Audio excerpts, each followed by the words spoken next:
One of the most followed biohackers on the planet spends $2 million a year on his health. He takes over 100 supplements a day, sleeps hooked up to machines, and tells us that it's best to eat dinner by 11 a.m. Somehow that's supposed to be helpful health and wellness content for us. This is not health. That is a millionaire science experiment with a man inside of it. I'm really not hating on the guy. I'm sure he means well, but the entire wellness industry watching that is thinking, how is this information helpful for me? What should I actually be doing to improve my health? It's insane that everyone makes it so complicated. So a little background, 6 years ago, my blood work was a total mess. I wasn't sleeping optimally. I didn't feel like myself. Today I'm at 12% body fat.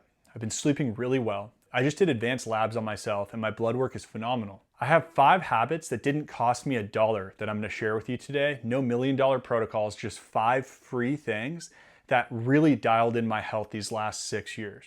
This is common sense health hacking. And stick around to hear the last one because this is the one that changed everything. Let's get into it. Before we start, I'm not against advanced biohacking. I think we get really valuable data from it. And I'm also not against supplements. I have a herbal supplement company and this is what I do for a living. I'm passionate about creating therapeutic health products. What I am against though is making health overly complicated and confusing for people. So today I'm gonna walk you through 5 simple health hacks that will get you 90% of where you need to be health-wise. You can then dial in some supplements on top of it and additional biohacking tips, but these 5 simple health hacks are really the foundation of good health. The people getting the best results aren't the ones that are on the most expensive protocols. They're the ones that dial in the basics. I've been dialing in these basics now every day for years, and I've noticed profound benefits on my health. Tip number 1, we're gonna start with a healthy morning routine. I know that sounds basic, but it really is the most foundational thing. I say this because it works, and almost nobody actually does it. For me, the last few years, it's been 2 things in the morning: reading and meditation. I don't have a 4-hour crazy morning stack. I don't have a cold plunge and sauna set up at my house. I read 2 chapters, sometimes 3 every morning, depending on how long the chapters are. Right now I'm reading Dr. Joe Dispenza's book, Becoming Supernatural. It's a great book. Just a few chapters a day, you'd be shocked at how many books you get through a year. I love reading about emotional well-being, philosophy like Stoicism. I've read so many good books the last few years. I'll leave some of the books that I've read in the caption below. Now, meditation, why is it so important? This is where it gets interesting. Your brain runs at different frequencies throughout the day, and each frequency is a different mental state.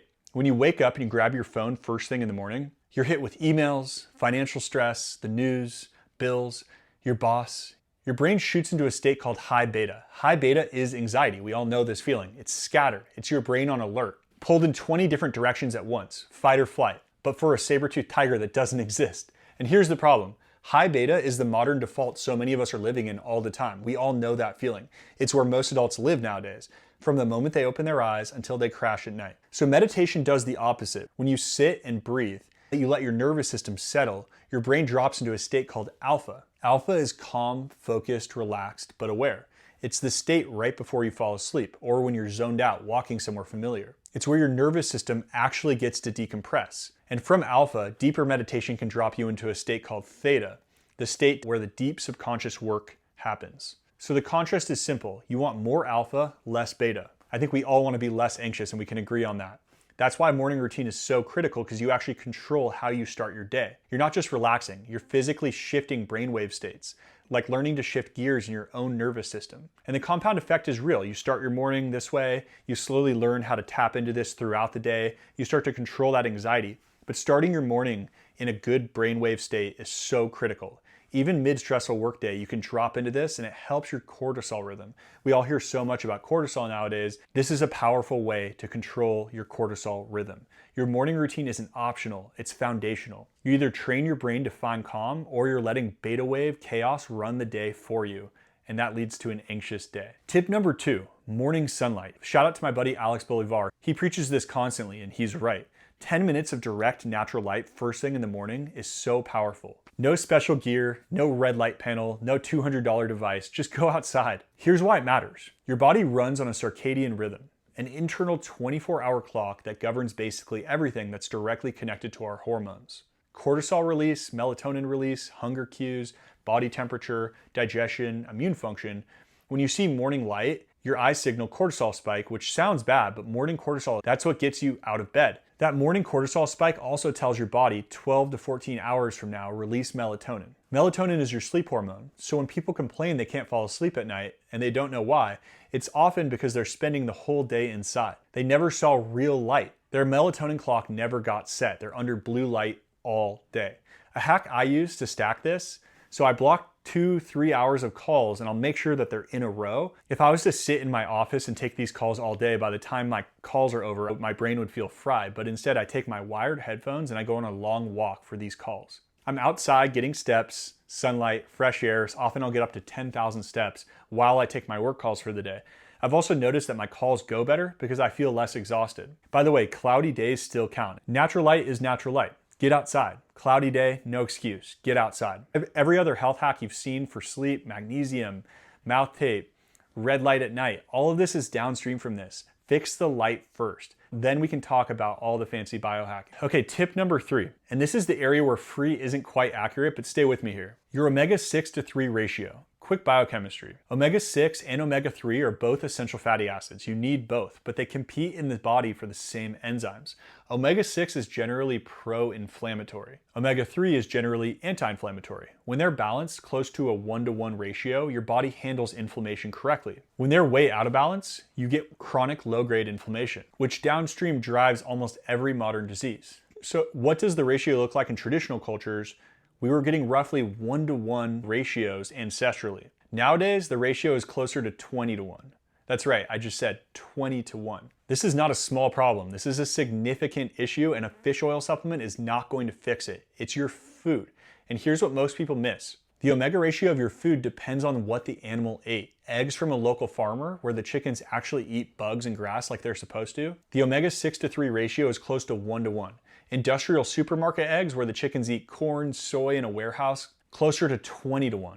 The eggs look the same, but they're completely different food. Red meat has a similar story. Cattle finished on grass have a fundamentally different fatty acid profile than cattle finished on corn. Regenerative grass-fed beef is closer to wild game than it is to feedlot beef. You're paying more, but you're buying a different food. So I know this one isn't technically free, but since you're spending money on food already, spending a little bit more and being sure about your sourcing on animal products is so important.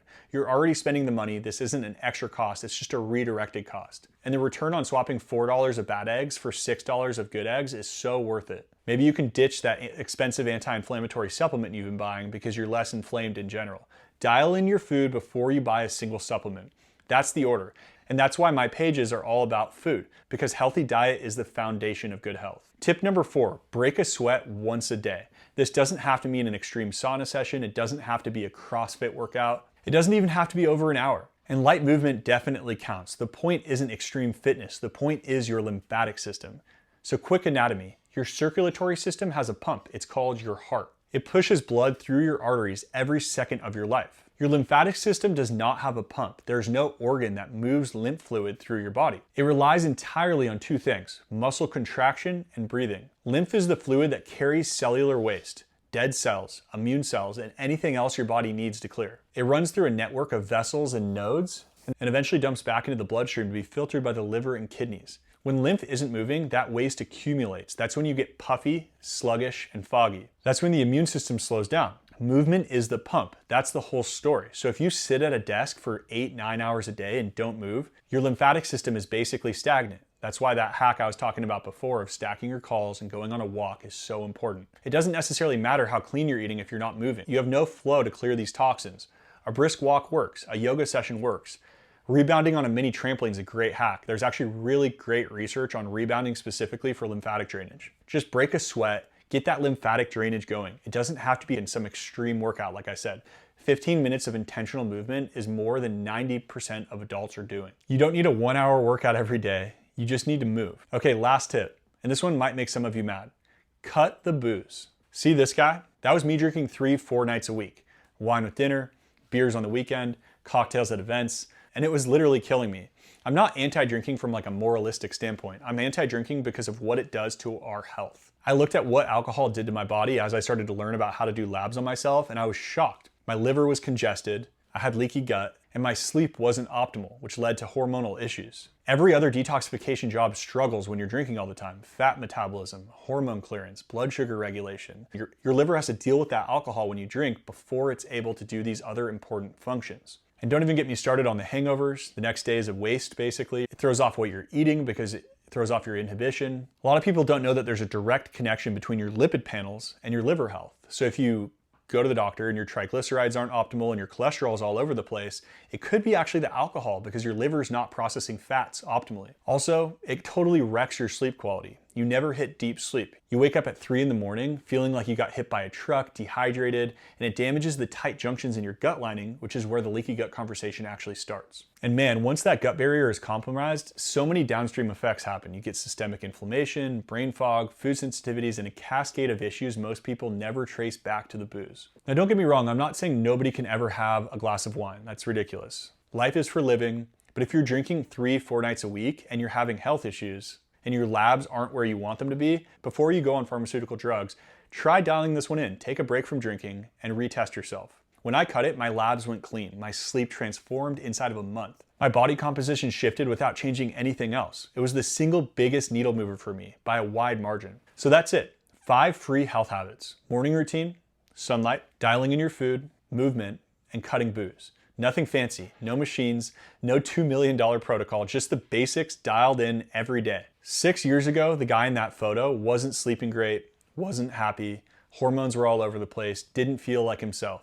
Today I'm at 12% body fat, sleeping like a kid, and the happiest I've ever been. My brain feels healthy. I didn't spend a bunch of money on expensive biohacks to get here. I just dialed in the basics. Before you buy into the latest biohacker protocol, dial in the foundations of health. Food and lifestyle first, supplements come after. And that's coming from someone who owns a supplement company. If this helped, subscribe. Drop a comment with the one you're already nailing and the one that you're sleeping on. See you in the next one.